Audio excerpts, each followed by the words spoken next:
Hello and welcome to Southeastern 16's preview and prediction on Oklahoma's game with UConn in the NCAA Tournament. That's Friday night, 8:25 Central. That's in Raleigh. You can see it on TNT. The predicting computers have Oklahoma as about a 3-point underdog. This is going to be a fascinating game between the preseason number 3 team in the AP in Connecticut and an Oklahoma team, Blake, that kind of got in late in the season with the run of good wins. And now Porter Moser has the Sooners here in what is a very interesting first-round matchup. Yeah, I mean, listen, they had a great non-conference, 13-0, as we talked about. Got some good wins in there, beat Arizona, Louisville, Michigan, all that. But then, things kind of started going in the wrong direction. They were 0-4 to start SEC play, were 3-10, 4-12, but won their last two, won their first game in the SEC tournament, then lost at the buzzer again to Kentucky, in the second round matchup, or quarterfinals, I guess it was. I don't remember exactly what round it was. It all runs together at the SEC tournament. But, so it's kind of one of those where they're actually playing pretty well here. Even if you look at some of their losses, again, they lost to Kentucky the first time around at the buzzer on February 26th, lost by 3 at Ole Miss, but it played pretty well over the past several weeks. So that's good for Oklahoma. The bad is that they're playing the defending back-to-back national champion, who, yes, we're all aware, is not the team of the past couple years. They've not had that same profile. But what do you know? I don't think we can forget this. They had won 5 games in a row before losing to Creighton in the Big East tournament. And so, say what you want about UConn's profile. Yes, they lost 3 in a row back in November, but if you take that away, they've had some ups and downs, Chris, and really outside of just that overtime loss to Seton Hall, there's still not a lot there that I'm just going to look up and say, man, this team is done. They got no shot, right? It's just not true. I think that they are a team that, again, when they run their offense, they can score the ball with anybody. They're not gonna, they're not gonna be Alabama. They're not gonna, get up and down the floor and, probably play games in the upper 90s. But that's okay. They don't have to. And so it's a tough matchup for Oklahoma. I think just on paper, knowing that dynamic of this team has not lost an NCAA tournament game in a long time, and there is some level of confidence to that for the head coach and others, even if it's not the same roster that we're used to seeing in that setting. Yeah, I started looking at this UConn roster, and you just dig in a little bit, and let me just give it to you straight. Alex Caravan, preseason first-team All-American, could have gone to the NBA, has started all but one game for the Huskies the last 3 years. Solo ball, 42% three-point shooter, 84% foul shooter. Hassan Diarra, reserve last year, has got an assist-to-turnover ratio of 2.7, a really good player for them. Liam McNeely, freshman, future NBA first-rounder. Didn't shoot the ball well, but the talent's there. Terrace Reed, Michigan transfer, 6'10", 260, 68% shooter on twos, tremendous rebounder. So Samson Johnson, 6'10", foul-prone, but 77% on twos, and the same on foul shots. They got Jalen Stewart, another great rebounder, 71% shooter on twos. And then they got Aiden Mahaney, who was terrific at St. Mary's. 36% three-point shooter who didn't play well most of the year, but started to come on a little bit late in a bit role. You look at that and you're going, all right, this is a 1 seed, right? No, they're not. Well, they're they're an 8 seed. The reason is defense and fouls. That was their Achilles heel. And if you're Oklahoma, that makes Jeremiah Fears a very key component. Get it to the rack, get those guys in foul trouble, convert at the rim. I mean, it's been a really weird year for UConn, but boy, if it goes right for them and they can defend a little bit, like you said, that offense is there for them to do some damage. Well, UConn is 274th nationally in fouls per game. Oklahoma, again, this is the theme with SEC teams. SEC teams get to the free throw line. Will they get to the free throw line in this tournament? That may decide whether it's a boom or bust for the SEC this March. But, this season, Oklahoma got 22.3% of their points from the free throw line. I mean, that's top 30 nationally, basically. So it's like, that's your goal here, right? But, I mean, not to say that Oklahoma can't also shoot the three. top 35 in the country in three-point percentage. UConn, 35.1, allowing teams to shoot 35.1%. That's 256, so below average there. UConn doesn't force a lot of turnovers. So to me, Chris, when I look at this, Oklahoma should be able to run their offense. They should be able to get a lot of what they want here because UConn's best attribute is defending inside the perimeter. Well, guess what? Oklahoma's not really a team unless, you're getting to the making plays to try to get to the free throw line. They don't get a lot of their points from two, so they're going to get points elsewhere in places where I think they can exploit some of the weaknesses of UConn defensively. Now, I'll also say this for the VSiN stat guy.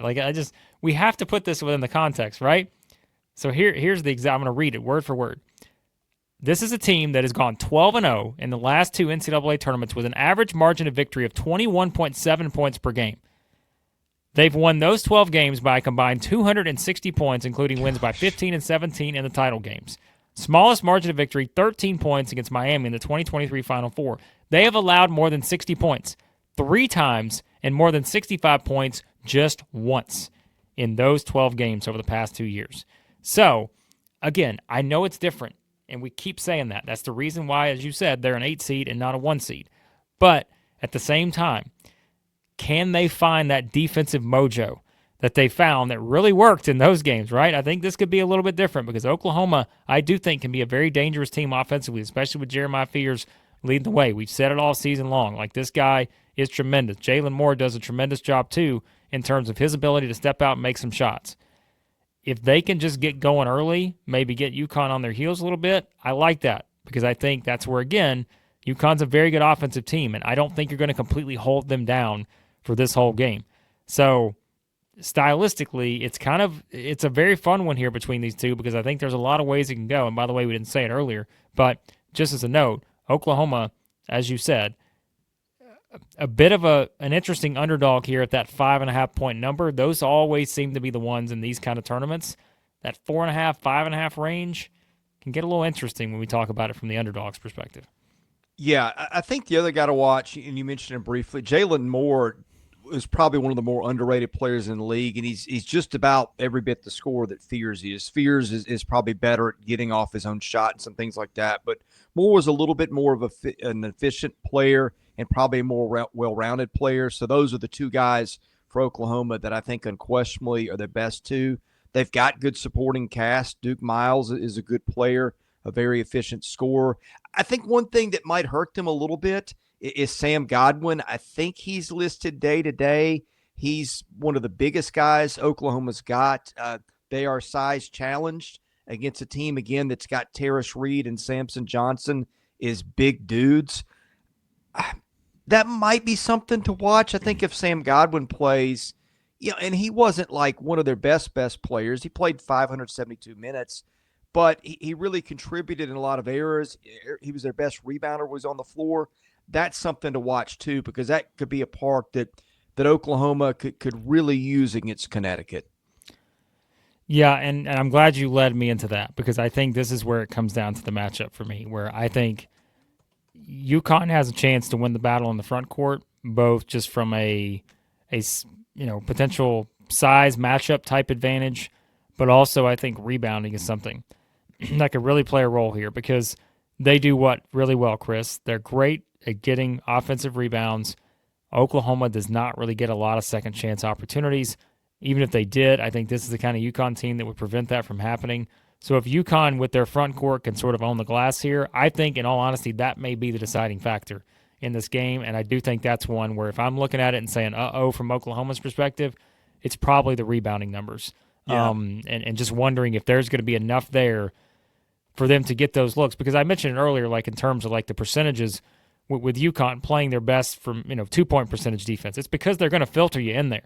They're not going to let you do what you want on the 3-point line. So even though Oklahoma is shooting it well, that's kind of the point, is that UConn's 3-point percentage may not be great defensively, but more likely than not, they're not going to let you get those opportunities that you need to kind of find that same rhythm. So it's not as simple as just saying, all right, one team can shoot the 3, one team statistically doesn't defend the 3. It's kind of how it works with UConn defensively. They're going to kind of filter you off the 3-point line and really try to make you come at them and score, and they've just proven that they do a really good job of not allowing that to happen. So rebounding in those kind of situations, that is probably the biggest thing that concerns me a little bit for Oklahoma here. Yeah, well, let's get to picks. Blake, we talked in another video, like when in doubt, advance the higher seeds. And Oklahoma, UConn's a one-spot difference here, but just the potential with this team. Now, look, I think in Ken Palm, they're 32, 33. They're not a team that's going to be a national title contender based on recent history. You got to be top 5. But you see some teams that get to the Final Four below that. They've absolutely got the talent. Maybe a light clicks on for UConn defensively a little bit. I just think this is a little bit of a bad matchup for Oklahoma, which had a really nice year.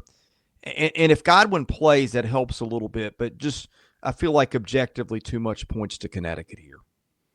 Yeah, I think UConn probably wins this game. Utah may too. I don't know. Probably not this season. But UConn it may be decided at the rim here. And I think if that's the case, I think UConn has an advantage. But, I mean, Oklahoma, let's not forget, they've been tested a lot this season. I think Beeson also had the stat.